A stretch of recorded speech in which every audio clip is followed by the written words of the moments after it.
Imagine the quiet of the night shattered not by the usual sounds of nocturnal life, but by the silent approach of a predator. Hidden behind the guise of a mundane truck driver, a shadowy figure traverses the lonely European highways. This is not just any man, but a monster in disguise, preying under the cover of darkness. Today, we unravel the grim saga of Volker Ecker, a man whose ordinary appearance masked a life of brutality and murder. His crimes stretched across countries and decades, a testament to the cunning and cruelty with which he operated. From his earliest act of violence at a shockingly young age to his eventual dramatic capture, we will delve deep into how Ecker exploited the anonymity of his profession to become one of Europe's most feared serial killers. As you listen, let your mind paint the dark pictures of his routes, the scenes of his horrific acts, and the trails of despair he left behind. Stay tuned, subscribe, and prepare to be immersed in a tale of deception, violence, and the ultimate quest for justice in the shadowy corners of society.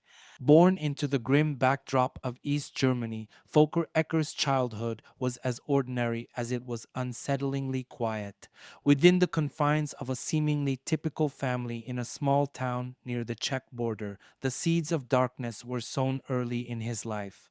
From the outside, his family appeared much like any other, but beneath the surface, Ecker's formative years were marked by disturbing behaviors that went largely unnoticed or perhaps ignored by those around him. As a child, Ecker displayed an unnerving obsession with hair, particularly that of females. It was an interest that transcended mere curiosity and ventured into the realm of the macabre. His fixation was not with dolls or toys, as might be typical for a child, but with the real, flowing locks of girls and women. This fascination soon morphed into something darker, a compulsion that drove him to collect strands of hair, often by covertly cutting them from unsuspecting girls at school or in the neighborhood. These early incidents of boundary crossing were harbingers of the monstrous path Ecker would later walk. His behavior escalated from stealthy hair collecting to more invasive and disturbing actions. By the age of 9, Ecker was already engaging in acts that hinted at his future crimes. He would often sneak into his mother's room to touch and feel her hair products and wigs, a ritual that provided him a strange and deeply unsettling form of comfort. Neighbors and classmates might recall him as a withdrawn and peculiar boy, often lost in his own world, a world that was darkening with each passing year. His parents, overwhelmed with their own challenges, perhaps failed to see the warning signs or chose to dismiss them as mere childhood phases. This negligence allowed Ecker's obsessions to fester and grow unchecked. As Ecker transitioned into adolescence, his fixation with female hair became more pronounced and publicly noticeable. His peers began to observe his unusual behavior, which included lurking near girls during school hours, his gaze fixed intently on their hair. These behaviors were not just odd, they were early manifestations of his burgeoning psychological disturbances, a glimpse into the mind of a future predator. This period of Ecker's life laid the groundwork for the horrors that would follow. As we delve deeper into his story, remember that the seemingly insignificant actions of a troubled child can sometimes escalate into the direst of adult realities. Join us as we continue to explore the twisted journey of Volker Ecker, from an eerie childhood obsession to a life shrouded in darkness and crime. The journey from Volker Ecker's disturbing childhood fascinations to his first known crime reveals a chilling evolution of his dark impulses. At just 14 years old, Ecker committed an act that would foreshadow a life marked by violence and dread. This first crime, which occurred in his small hometown, would set the pattern for the brutality that followed. Ecker's initial foray into violence was alarmingly premeditated. He targeted a classmate known for her long, striking hair, something Ecker had become obsessively fixated on. Under the guise of innocence, he lured her to a secluded area, a calculated move that demonstrated a disturbing level of planning for someone so young.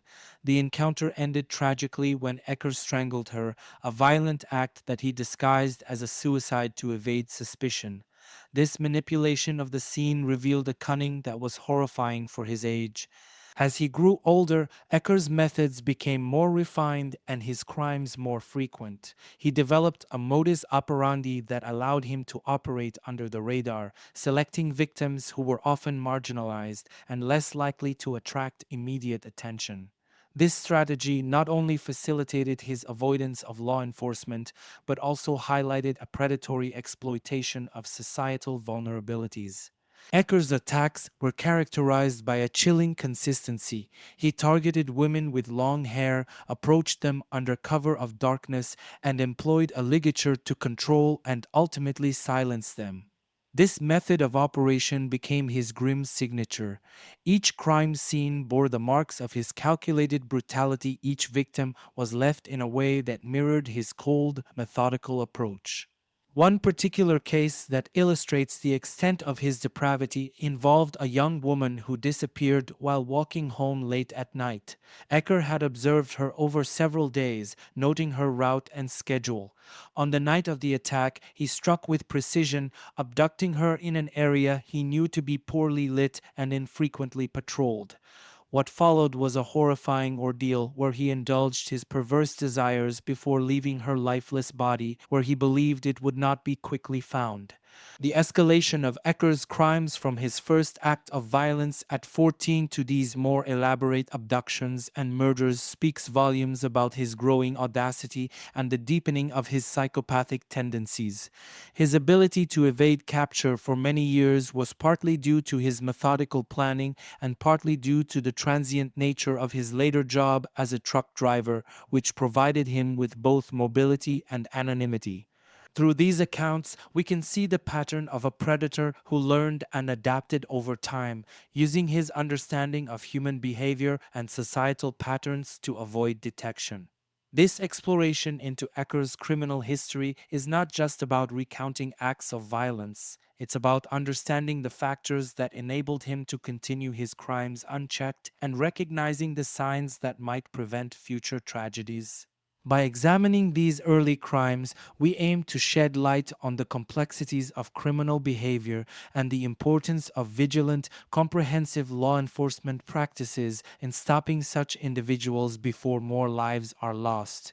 The unraveling of Volker Ecker's spree of terror across Europe is a stark reminder of both the capabilities and the limitations of modern forensic science and law enforcement techniques. For years, Ecker exploited the vastness of Europe's landscapes and the anonymity afforded by his profession as a truck driver to avoid detection.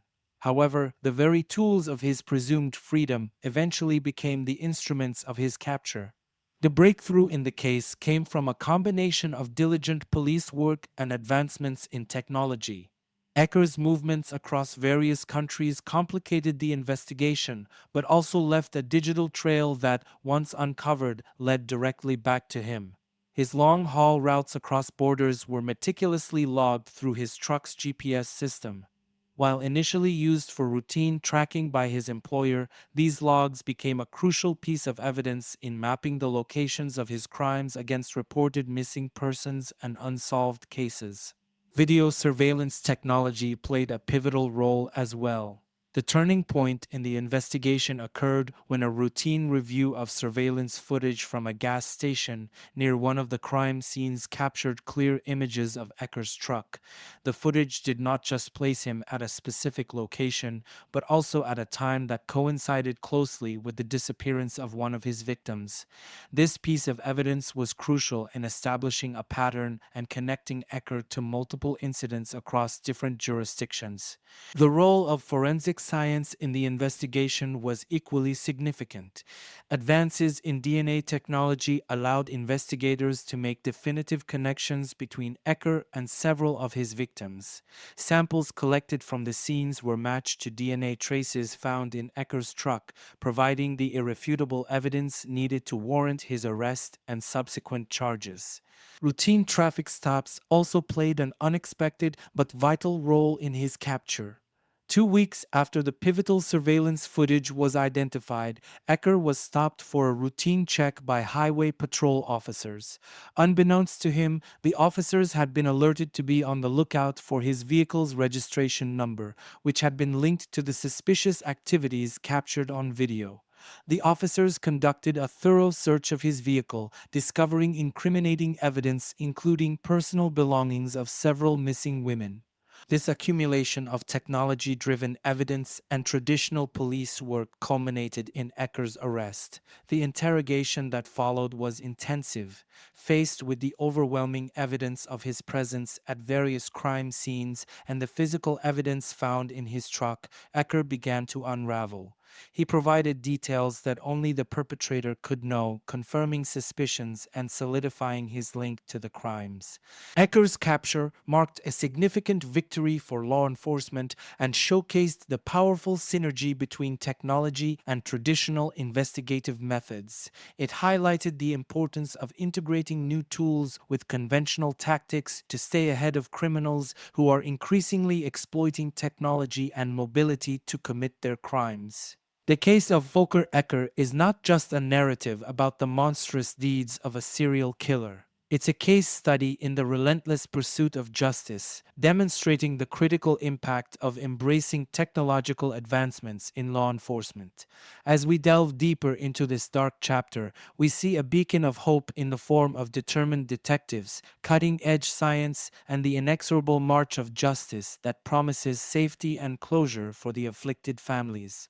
The trial of Volker Ecker became a focal point for public outrage and media scrutiny. As details of his crimes unfolded in the courtroom, the nation and indeed Europe watched with a mix of horror and fascination. The media coverage was extensive, with daily updates painting a grim picture of the man who had masqueraded as a regular truck driver while committing heinous crimes. The courtroom was packed throughout the trial, reflecting the public's intense interest and the deep scars Ecker had left on the community. Family members of the victims often filled the front rows, their faces etched with the pain and loss that Ecker's actions had inflicted. Each testimony seemed to reopen those wounds as prosecutors detailed his methodical approach to selecting, stalking, and ultimately killing his victims. Psychological assessments provided during the trial painted a chilling portrait of Ecker's psyche. Expert psychologists testified about his possible motivations, including a deep-seated misogyny, a need to exert power, and a perverse satisfaction derived from controlling and ending the lives of his victims. These insights were critical in helping the jury understand the full extent of Ecker's depravity. The impact of Ecker's crimes on the victims' families was profound and lasting. Many spoke during the trial, giving voice to their grief and the void left by their loved ones' brutal murders. Community members also testified about the lingering fear and mistrust that had settled over local towns and cities, affecting daily life and community interactions. In the end, Ecker was convicted on multiple counts of murder, receiving a life sentence without the possibility of parole. The verdict was met with a somber satisfaction, a grim but necessary conclusion to a saga that had held many in a grip of fear for too long. Reflecting on the case of Volker Ecker, we are compelled to consider the deeper societal and psychological factors that may contribute to such criminal behavior. This story is a stark reminder of the complexities of human nature and the dark paths that some may tread. It underscores the importance of understanding these factors not just to solve crimes, but to prevent them. The Ecker case also highlights the crucial role of vigilance in our communities and the advancements in law enforcement techniques. The integration of technology in policing, from surveillance cameras to DNA analysis, proved indispensable in bringing Ecker to justice. These tools, along with the dedication of law enforcement officers, are vital in ensuring such predators do not evade capture. As we close this chapter on a grim note, we must remain alert and informed. The fight against crime is ongoing, and awareness is our strongest ally. Let this story be a reminder of the vigilance needed to safeguard our communities against those who seek to harm. for more deep dives into the dark corners of true crime stories and to join our effort to shine a light on these mysteries, make sure to subscribe. Stay informed, stay alert, and help us keep the watch. Together, we can make a difference.